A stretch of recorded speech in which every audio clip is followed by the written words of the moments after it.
All right. Hello, YouTube. Thank you so much for coming back to my channel. It's your girl, Kimberly. Make sure you hit the subscribe button. That way you won't miss out on any of the amazing videos I put on my channel. Also, the notification bell. That way you will know on Monday nights when I go live at 7 p.m. and also when I post new videos on Wednesdays and Fridays.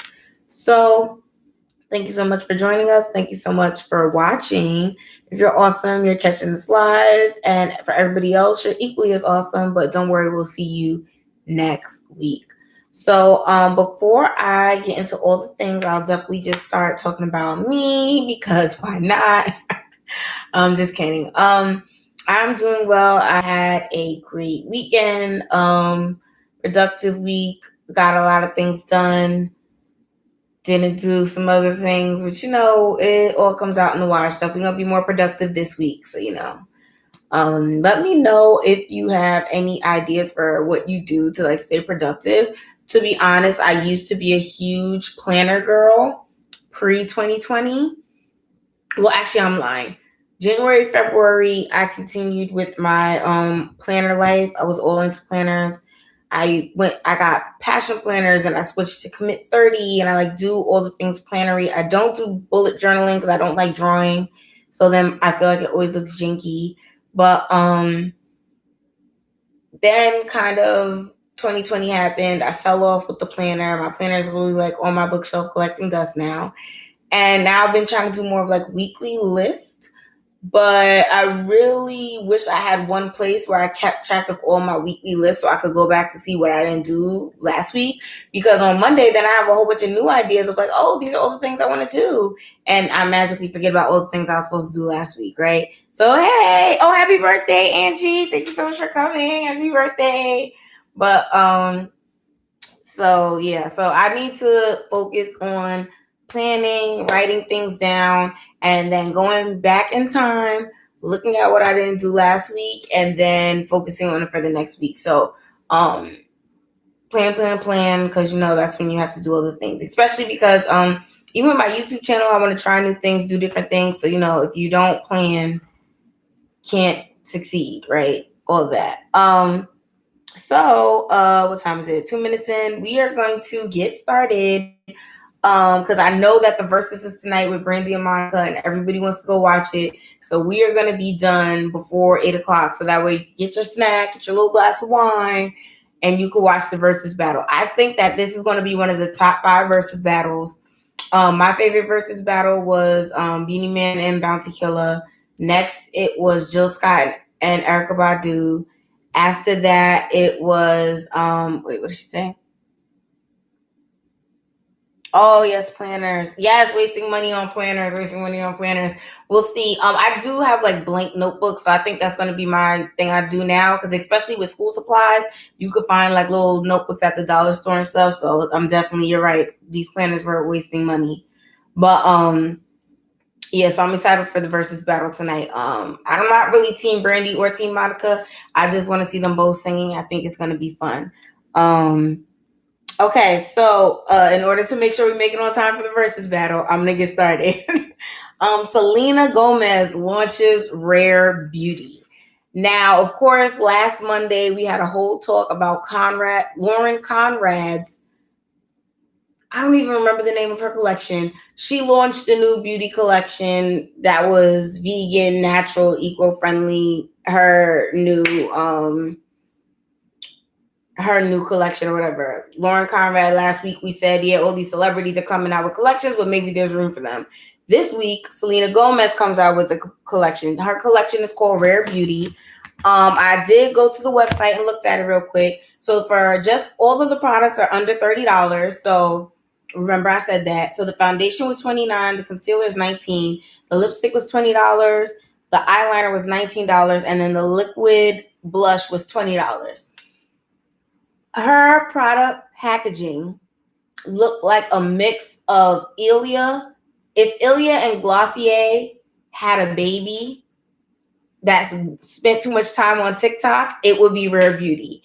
And I really don't understand how back to back, all these celebrities who I feel like all of their marketing is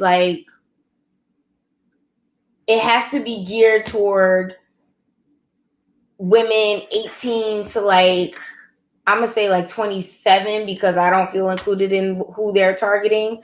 And you just coming out with collection after collection after collection in the middle of a pandemic, and y'all really think like this is the go-to? Like, we just want to come out with all of these, yes, another one. We just want to come out with all these random makeup collections that all kind of look the same. I didn't really research to see if hers was clean beauty or if it was anything spectacular, because what I didn't like about it was that in her product pictures and her marketing, they were all pictures of her. And I was like, clearly she has a lot of shades. I did see some foundation and concealer shades that were like, that correspond with my skin tone. But I was just like, where are the models? Where are the girls with the different products? So I could see what it looks like on all the different skin tones. Like, if you were going to launch this, you should have launched it right. Just you. And the picture is like her, like on a couch in like an all white house and some makeup. And I'm just like, y'all didn't even try that hard. So we're going in the, yeah, definitely mid-20s and younger. Yes, and what about mature women? That's another thing. So even though I love Fenty Beauty and I hate to say anything bad about Rihanna, but also with her, she did her skincare launch and it was a whole bunch of teeny boppers and her by the pool and ASAP Rocky and Old Town Road young man. What's his name?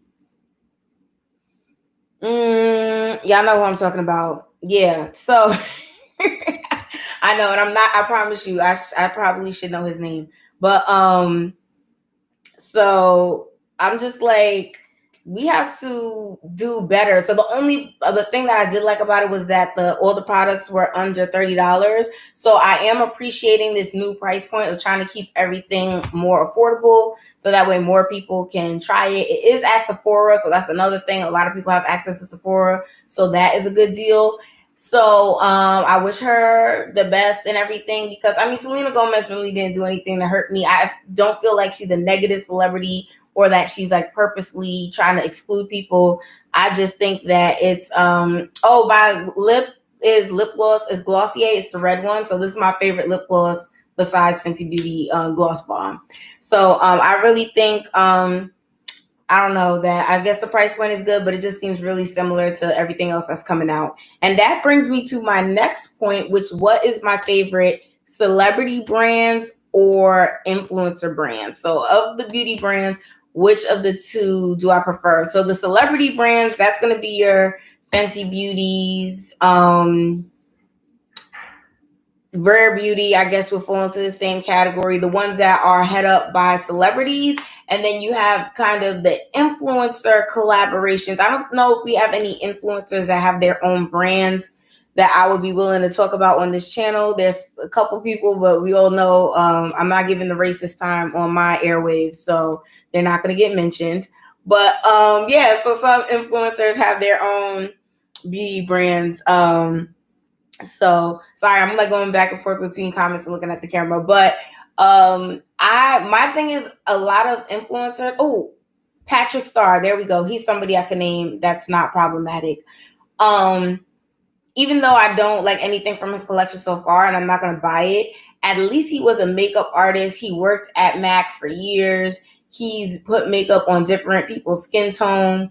A lot of these celebrities, I feel like, oh yes, Huda Beauty, thank you, Kenya. And hey girl, Huda Beauty, she's not problematic, and she's also somebody who actually did makeup and puts it on. That whole covering your face with highlighter and then putting foundation and then putting like all the things. I think she wears a lot of makeup, but I definitely think that at least she knows what she's doing and she has like her own application process. The celebrity brands, some celebrities, it seems a little more authentic with Rihanna. She's actually doing her makeup and does tutorials and shows you what she likes. And then other celebrities, it's very clear that everyone is understanding that making money on the road is over. So since you can't do concerts, sell the girls lip glosses and you could still make all your money. I really feel like that is starting to be a ploy. And it's really disappointing because it's souring the makeup pool, because now we're overrun with all these products. And what's crazy is they all do the same thing. You do a huge media launch because the magazines love you, so they cover it and they show it everywhere. the actual beauty community gets your products and we try it, and then we say it's crap, and there's a whole bunch of YouTube videos that say your products are bad. And then once everybody says that, now you have to rebrand, do something different, and try to switch it up so that way you can sell it. And it's just like, you could have just did a momentary collection with an established brand and got your same makeup money without necessarily sacrificing like your personal brand and how people feel about you. So I really just like the influencer brands better and the influencer collaborations, because the influencers, they're going to hit you one good time with the product that's good, and maybe they won't have a whole collection, but that one thing for them is going to be amazing. So for instance, Jackie Aina collaboration with Too Faced, she convinced them to make all those extra shades for Black people. Granted, she doesn't have her own company, but she made an imprint that's lasting for a brand. And now every time Too Faced launches foundations, they're including those shades now too. So it's like, that's what we need, like pushing forward with, especially these bigger established brands. Not you making some new baby brand that doesn't even have all the things that we need, right? So that's influencer brands are going to be my favorite out of the two. Next are the looks from the VMAs. So I'm going to be 100% honest. I did not watch the VMAs at all. I have no excuse. Like, I literally could have just turned the TV to the VMAs and I didn't. I was watching on MSNBC. They had a kind of commemorative thing to Chadwick Boseman and about Black Panther. So I was watching that instead. So I didn't watch the VMAs, but I did go through all the red carpet, blue carpet looks. And the biggest trends that I saw were solid colored eyeshadow, like a full lid eyeshadow with kind of like a deeper shadow in the crease, and then a really thick black winged liner, fresh face foundation, so a lot of tan, brown, neutral shades when it came to highlighter, blush, and contour.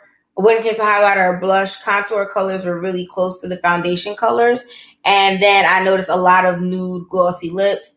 I really think it's sad that I'm able to basically categorize everybody's beauty look with 1, 2, 3 bullet points. So I know a lot of the celebrities who do the over-the-top crazy makeup looks, who's kind of set trends, none of them were really on this version of the red carpet. So I guess they felt like, if I can't do it big, then like, why would I show up? Because it is an award show during one of the craziest years in the world. So I definitely understand why the people who were there, they probably just went with a real quick beat, throw a wig on, put a dress on, and we're just going to walk down this carpet because it is the VMAs and we're like paid to be here, or whatever the reason people go to the VMAs. Nobody looked amazing. Nobody looked over the top. And the only person whose looks that I thought were worthy of like, oh my gosh, she looks so great, was Keke Palmer. And she was the host. So it did break my heart a little bit, being a kid that grew up in the 90s.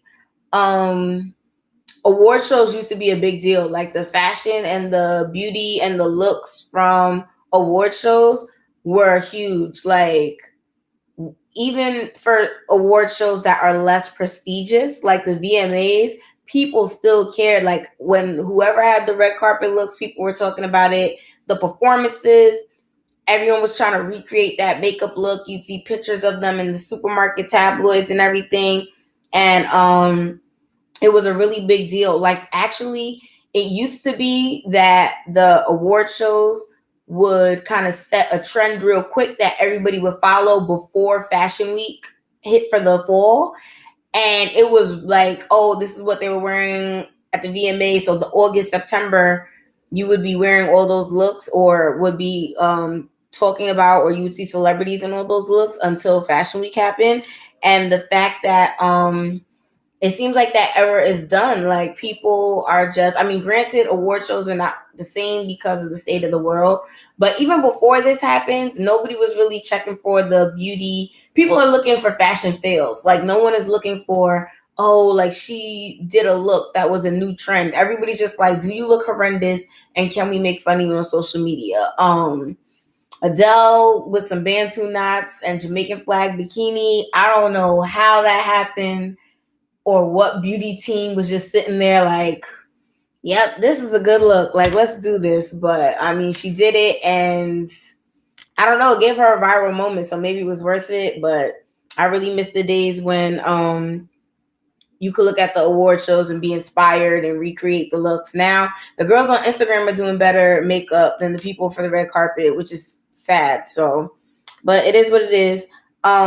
So I definitely, it's definitely something crazy to think about how that used to be like a whole industry. Like the makeup magazine writers would be at the award show, and next month they would be telling you, okay, here's how you can recreate like Courtney Cox look from the Emmys red carpet. Like it was so much a thing back in the day, but I guess that ship has sailed.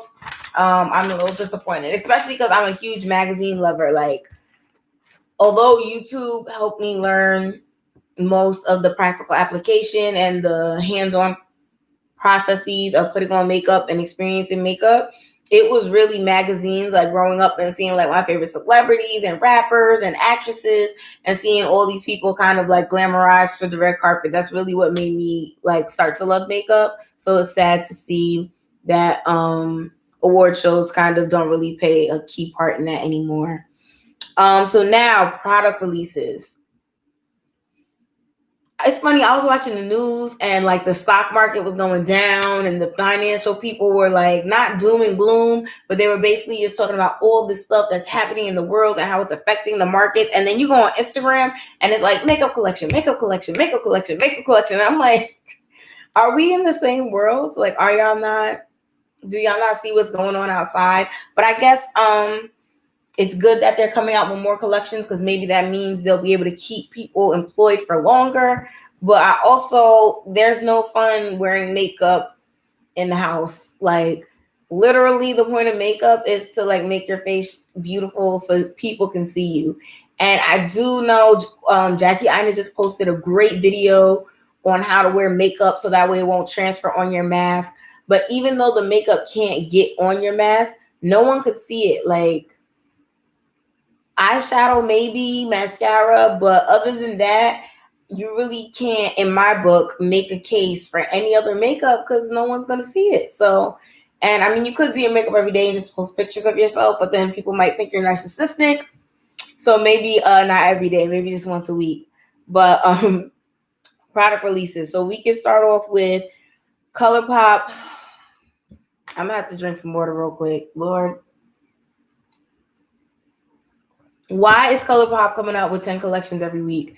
Every time, it's funny, I try to go through Instagram and keep track of all the collections that are being released. That way, when it's Monday, I could talk to you about them.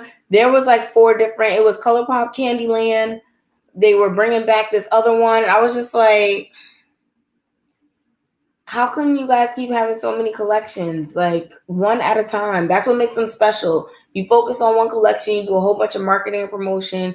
We love on it, and then you come out with the next collection. Like we can't do all these moving pieces. But ColourPop released their face and body bronzer. There's 7 different shades, and they cost $15 each. To me, they look like they're cream bronzers and like a little gold pot, not gold, glass pot, and they really remind me of Huda Beauty's Tantor. So the cream bronzer from Huda Beauty, it looks like a dupe for that. I will tell you that Huda Beauty Tantor is probably my favorite cream bronzer of all time. I'm pretty sure it costs more than $15 if it's not double that. But I've had it. I've used it probably for over a year, and I think it's amazing. But there are not enough shades, so I guess that's where a product like this would come in. It looks really cute, but also bronzers for the summer. I mean, you wear bronzer all year, but when I think of bronzer, I think of summer, and it is now the end of August, but I guess better late than never. Natasha Denoa New Glam Eyeshadow Palette. So that's from Natasha Denoa. $65 for 15 shades.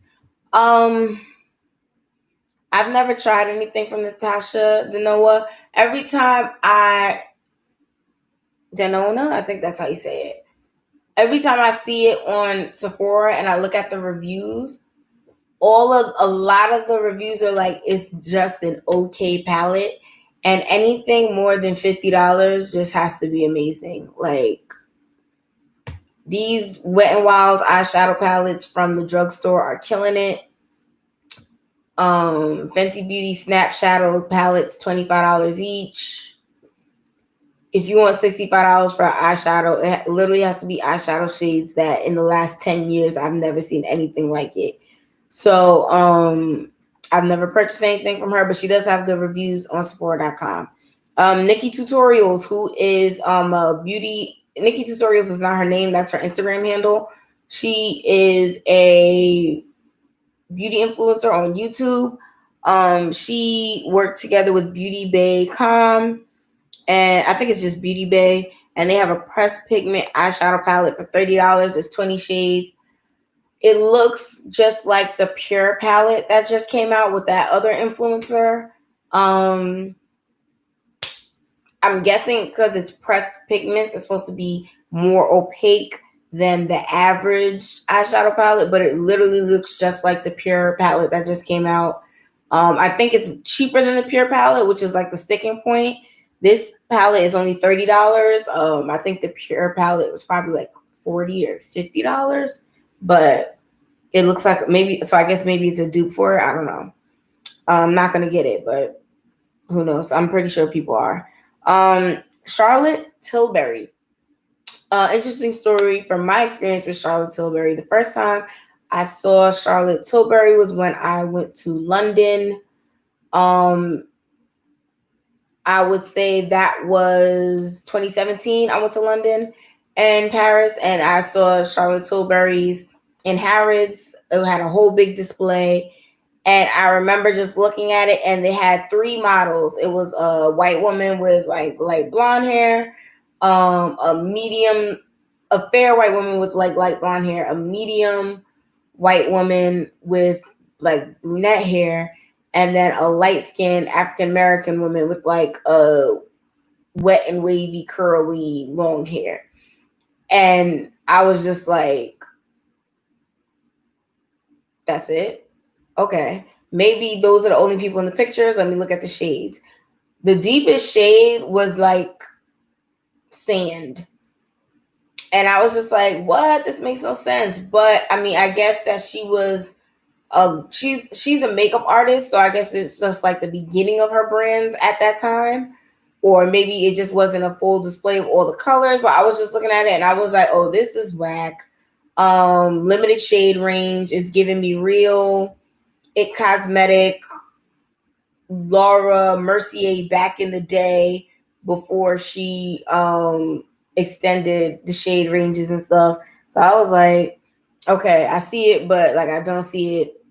She came to America, extended the shade range, had more products, but the prices are ridiculous and nobody's saying that they like it. So for instance, there's a Luxe eyeshadow palette from the Walk No Shame collection. So I guess it's like a play on words for like the Walk of Shame. It's 4 eyeshadow colors for $53. That's more than $10 per eyeshadow. That's crazy. And it's like a berry color story. It's not even some holographic new 3D blendable glitter. Like it's just like berries from the 90s. The Walk No Shame blush is $40. The Jewel lip gloss is $32. And like I said, she came out with the serum that was like $90 and people basically dragged it and was just like, this is a regular skincare serum that should be like $30 at Sephora, and I don't understand why it's so expensive. And then after that, you haven't really heard anything about Charlotte Tilbury. So I think she doesn't do PR packages, because I really haven't seen anybody talking about her products. And I mean, as much as it's like I don't want to give out free stuff, it's also like the free stuff gets you promotion and publicity. Like even if it's there's the saying, all publicity is good publicity. But even though I don't 100% agree with that, I mean, if people are hearing of your name and talking about your name and they see that their favorite makeup artist, YouTube personality is actually mentioning your products, it might convince them to buy it and then think it's okay, even though the review might not be a rave review, right? But I don't think she really does PR boxes, or maybe she only does it with like British influencers and not really. But even the people I watch from UK, I don't really see them talk about her stuff that much. So there's like some kind of disconnect happening there. So I'm not really sure what's going on with Charlotte Tilbury, but that's definitely, I mean, that's ridiculous. And the thing is, I spend a lot of money on makeup. Like Pat McGrath eyeshadow palettes, $125. They're quality, unique colors, great packaging. So I spend the money. But I at least need more than one color. A $40 blush, that's one blush color.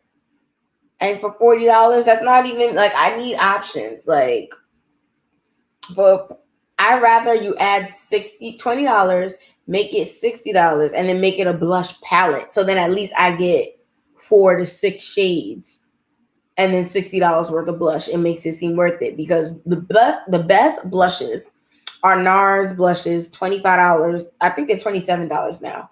$27 each for one blush. So if that's the best in the industry blush and they're less than $30, how are you going to come in at 40? Like, I'm just saying.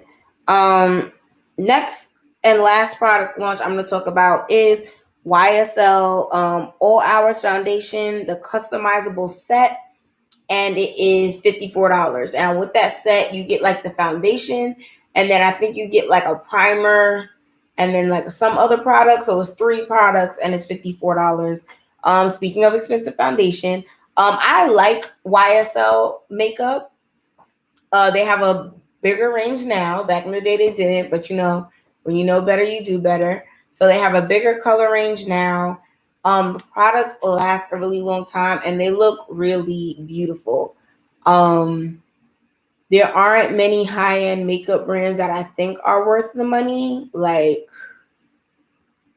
not many at all, but YSL is one of them. So if you are in the market for an expensive foundation, and it's not even that expensive to me, because Pat costs $65.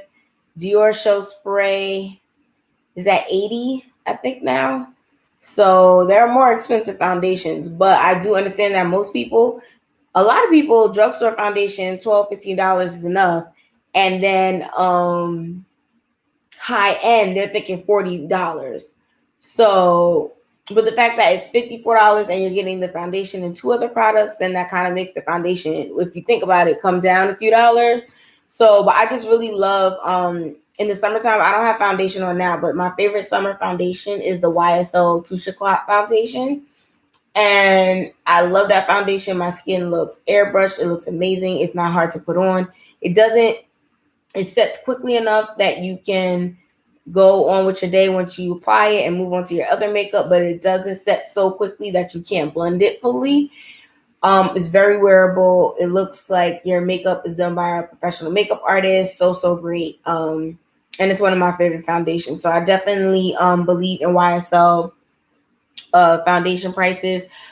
If you're going to spend a lot of money on a makeup product, your most expensive makeup product should be your foundation, your eyeshadow palettes, or a palette of any kind. So whether it be a eyeshadow palette, concealer palette, blush palette, anything where you're getting multiple colors, you could invest money in that. And it's powder, not necessarily a cream one, because the creams dry out. And then your brushes. Everything else, I feel like you could get drugstore and be fine. And even for the foundation, the only reason why I'm not saying drugstore foundations is because I have sensitive skin and I've had so many allergic reactions to drugstore foundations. NYX Can't Stop, Won't Stop is probably the only drugstore foundation that I could wear and be okay. But yeah, so if you are going to invest, those are the places where I feel like you should invest. This Charlotte Tilbury of $40 for one blush. There is like a little highlighter shade in the middle of the blush, but it's not enough for you to wear the highlighter and the blush together every time, and you're still going to have highlighter left. when you have blush left. Like, you're going to hit pan and finish the highlighter, and there's still going to be a whole bunch of blush left. So that's another thing I don't like about products. If it's two products that I'm supposed to wear together, I want them to be the same size so that way they finish at the same time. Like if you're looking at my face now, I have I'm gonna have a review on this product also. Midas Cosmetics and Neon MUA came out with an amazing palette. It has highlighter, blush, contour, and bronzer, and they have it in 4 different shades that cover all 50 foundation shade ranges. So I'm in the palette that's for deep to dark skin tones, and it has a highlighter, a blush, a bronzer, and a contour. I'm wearing them all now. It might be harder for you to see, but soon the video will go up and then you guys will see exactly all the products. I also did an eye look with the palette, and it's really, really amazing. And all of the colors for the highlighter, blush, contour, and bronzer are all the same price. I mean, they're all the same size, and it's one palette for $38. It's a great, great deal. And I really like it because, like I said, everything is the same. So you'll be able to use all the products and run out at the same time and then buy the new palette. Another thing that I have behind me that I wanted to share today, this is the original makeup eraser. So if you don't know what this is, basically it's here, I'll show you in the back. It gives a good picture description. So this is like a little headband that you put on so that way you can protect your edges from like all the cleanser and stuff. Then you have these makeup eraser cloths. And basically what you do is that you wash it in the washing machine to clean it. Once you put water on it after you wash it, it helps erase your makeup and exfoliate your skin, and it's reusable. I will say that again. It is reusable. No more makeup wipes or micellar spray liquids that run out and you got to keep buying them over and over again. This is reusable. It's vegan and vegetarian, vegan friendly, EU approved, animal cruelty, hypoallergenic, and approved by dermatologists. The reason why I have this massive set is that for one of these at Sephora.com, it costs, I'm pretty sure, $25, but you can get 2 for $19 with the free little headband at Costco right now. So if you shop at Costco or you buy makeup at Costco or you know somebody with a Costco card, go to Costco, check it out and see if they have this available still. I'm so excited about this. I have one in Bloom, which is going to be the flower print, and then one in the original pink. It says that this replaces 3,000 one of these, not 2. One of these makeup erasers replaces 3,600 makeup wipes. So I'm gonna try this out and see if it's real. I'm gonna do a review on it. I don't use makeup wipes to remove my makeup, but I do have sensitive skin and I remove my makeup on a regular basis because, you know, you put the makeup on, you got to wash the makeup off. So I want to see if that is, oh, they have them on Amazon. Check Amazon. They have them on Amazon. But I really want to see if these makeup erasers are worth it, if they're popping, if the chemicals on it are going to cause my face to go crazy. But I definitely need something to remove my makeup because I have been murdering my washcloths. I don't know if anybody else has to deal with this, but especially foundation. It just looks like it's melted chocolate, candy, caramel all over your washcloth. You're constantly trying to wash it out. I have a white and gray bathroom, so I have like gray towels. So the gray is just dark enough to only hide a little bit of makeup, but then when I'm trying to like really wash them out, you can still see that there's stains in some places, and it's so heartbreaking when I have to throw away the little washcloths. So I'm going to try this and see if it works. So I want to thank everyone for coming to the live tonight. Thank you guys so much for watching and participating. I loved all your comments and your input. And you guys will definitely have my brains turning about some ideas that I could bring to the channel. So I really appreciate that. Please hit the like button if you enjoyed this live. Also, make sure you hit the subscribe button and the notification bell. That way you won't miss out on any videos that I put on this channel. And then you'll be the first to know. Thank you so much for watching my live. Enjoy your week. Be productive. Be amazing. Do all the things that you want to do and more. But then also relax and self-care and take care of yourself and don't do too much. But I will see you next Monday. All right, guys. Bye. Have a great week.